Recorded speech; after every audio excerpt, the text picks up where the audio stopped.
আসসালামু আলাইকুম। আশা করি সবাই ভালো আছেন। আলহামদুলিল্লাহ আমিও ভালো আছি।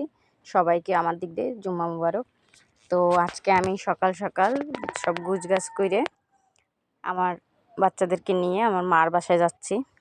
মা বলছিল যে এসে ঘুরে যাস, তা সময় হয় না। তা আজকে শুক্রবার যাহাতক বাচ্চারা বাসায় রয়েছে, তো আমি মাদের বাসায় যাচ্ছি। তো আমি মাদের বাসায় যাই একটু ঘোরাফেরা করতেছিলাম, অনেকদিন পরে আসছি। তো এই যে আমার মাদের এখানে যে পুকুর, অনেক বড় পুকুর, কলা বাগান, চারপাশ থেকে কলা গাছ লাগানো। তো ঘুরে ঘুরে বাগান দেখতেছি। আর যেই অবস্থা আমাদের এইখানে বৃষ্টির কারণে গাছগাছালি মরে গেছে, ওইখানে ওই একই অবস্থা, অনেক গাছ মরে গেছে। ঝাল গাছ, সিম গাছ, লাউ গাছ, সব পদের গাছ মরে গেছে। তো এরই মাঝে মা মুরগি বের করে ভিজাই রাখছিল। তো আমি বলতেছি আচ্ছা আমি কুটাকাটি করে নিই। তা সব মশলা আমার রেডি করে রাখছে। এরপরে আম্মু বুটের ডাল আর সেদ্ধ করে রেখে দিয়েছে। তা আমি আম্মুর বলতেছিলাম তোমার কিছু করতে হবে না, আমি রান্না করে নিচ্ছি। তো আমি রান্না চড়াই দিচ্ছি, যে রান্না তো করতেই হয়, তা আমি করে দিই রান্না, কিছুটা একটু আসান হোক আম্মুর, এই জন্য। তো আমি সর্বপ্রথমে একটু ডাল রান্না করব, বেশি করে রান্না করব না, অল্প করেই রান্না করব, কেন বুটের ডাল তো শখের বিষয়, অল্প অল্প করে সবাই নেবে খাবে। তাই জন্য আগে ডালটা রান্না করব। তার জন্য আগে মশলা কষাই নেব আমি।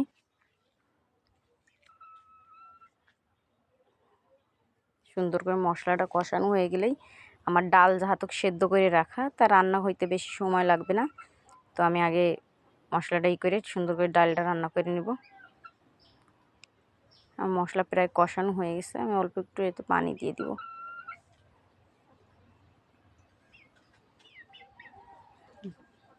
এই যে আমার ডাল সেদ্ধ করে রাখছি, হালকা একটু ভাঙ্গা ভাঙ্গা হয়েছে ডালটা।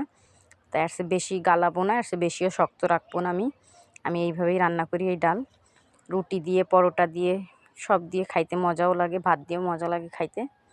তো আমি এইভাবেই ডালটা রান্না করতেছি। তো আমার ডালটা রান্না হয়ে গেলেই আমি অন্য একটা রান্না আবার চড়াবো, সেটা মাছ চড়াবো আমি। আর এসে নেই মাছ, কি বলে জানি, কাউন মাগুর, অনেকে কাউন মাগুর বলে, আমরাও কাউন মাগুর বলি।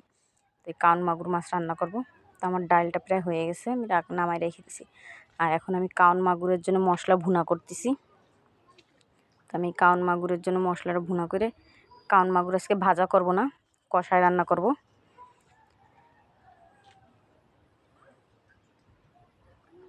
সুন্দর করে মশলাটা আমি নাড়াই নেব,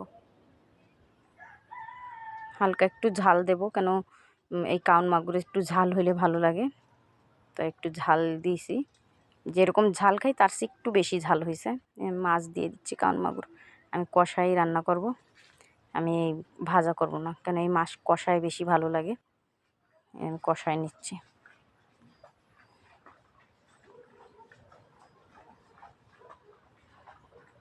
একটা মাছও ভাঙবে না, সুন্দর করে হয়ে যাবে এই রান্নাটা। কিন্তু এই মাছটা রান্না ভালোই হয়, শক্ত হয়ে যায় মাছটা রান্না করতে গেলে, ভাঙার কোনো ভয় থাকে না। তো আমার মাছ প্রায় রান্না হয়ে আসছে, আমি একটু পানি দিয়ে দেবো এতে সেদ্ধর জন্য, কেন এই মাছ বেশি সময় লাগে না রান্না হইতে, অল্পর মধ্যে রান্না হয়ে যায়। আমার কষানো আমি দিয়ে দিচ্ছি পানি, ব্যাস আমার তরকারিটা হয়ে গেছে। আর এই যে দেখেন অ্যাকুয়ারিয়ামের ভিতরে মাছ, সুন্দর কালারফুল মাছগুলি ভালো লাগে, হলুদ মাছটা বেশি সুন্দর লাগে আমার কাছে দেখতে। তো আমি সাথে এই যে মুরগির তরকারিও হয়ে গেছে আমার, রান্নাবান্না কমপ্লিট করে